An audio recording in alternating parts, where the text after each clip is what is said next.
Bonjour à tous, dans cette vidéo je vais vous présenter la presse d'injection plastique disponible à l'ISEP de Sousse, destinée pour les étudiants de génie mécanique, notamment les étudiants de plasturgie.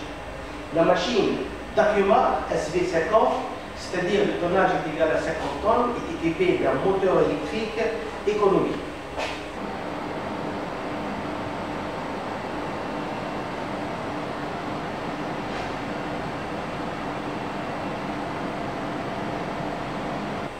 La presse d'injection horizontale est composée de trois parties. Le bloc d'injection, le bloc de fermeture et le panneau de commande. Le bloc d'injection est composé d'une trémie, d'une vis et d'un fourreau.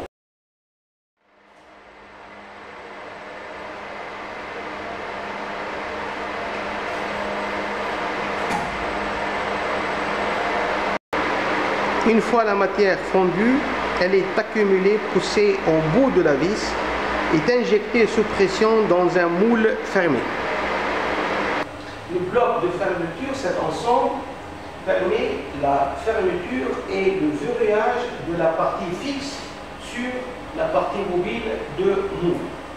Devant résister à la pression d'injection, le système de fermeture de la machine est mécanique grâce à une couronne principale avec des roues sur les colonnes de guidage qui assurent le réglage de la machine selon l'épaisseur de moule.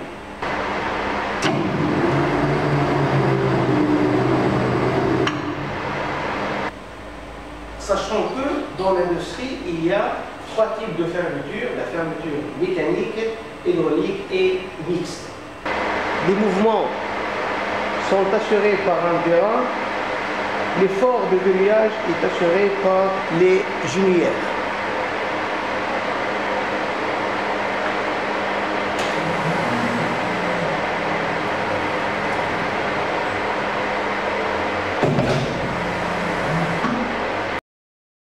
Le panneau de commande assure la commande des mouvements progressifs de la machine et éventuellement des robots.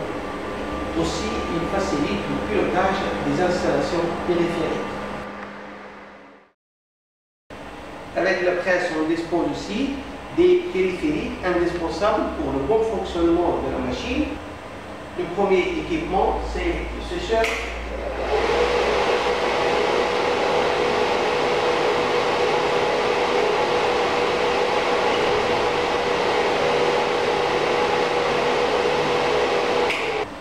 Son rôle, c'est éliminer l'humidité de la matière, surtout pour les matières hygroscopiques.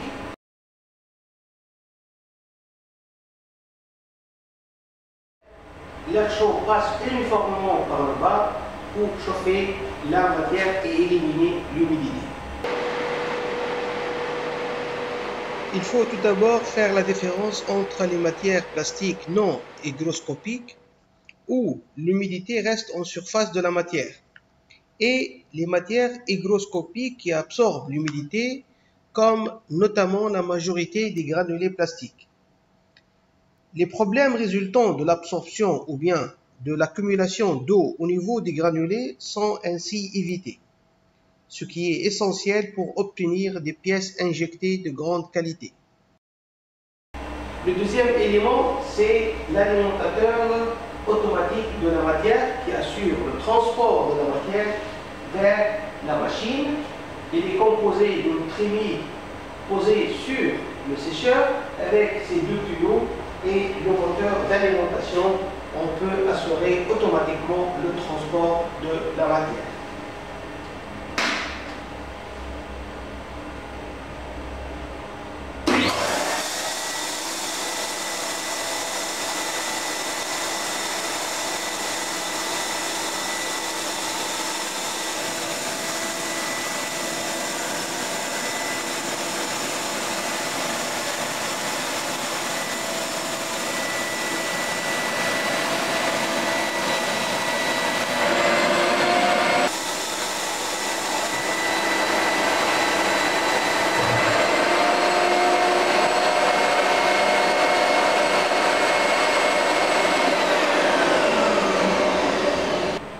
troisième périphérique, c'est le refroidisseur.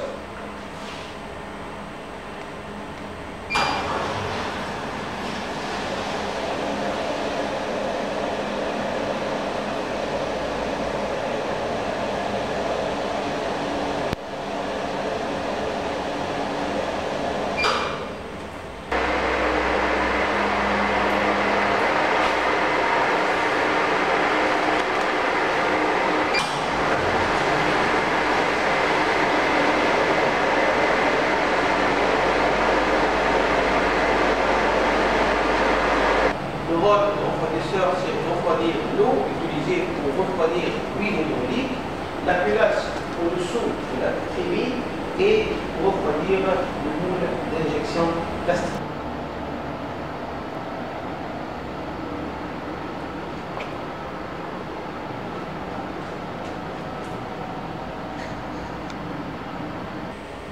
Le quatrième équipement, c'est le broyeur qui permet de broyer toutes sortes de plastiques, y compris les plastiques massifs, ronds et en bande, dans notre cas utilisés pour broyer les piècements conformes.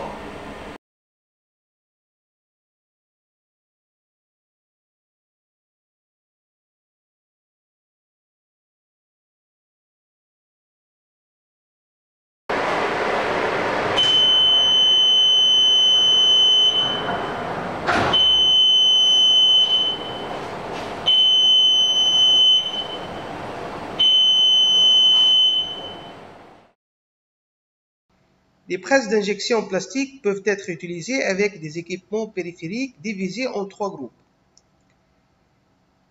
Le matériel de robotique conçu pour le chargement et le déchargement des moules. Le matériel de traitement des pièces injectées tels que les dispositifs de décarottage, de triage pièces carottes, de comptage, de stockage automatique, des convoyeurs ou bien des tapis transporteurs. Et enfin, le matériel de montage, de connexion, de démontage et stockage des moules.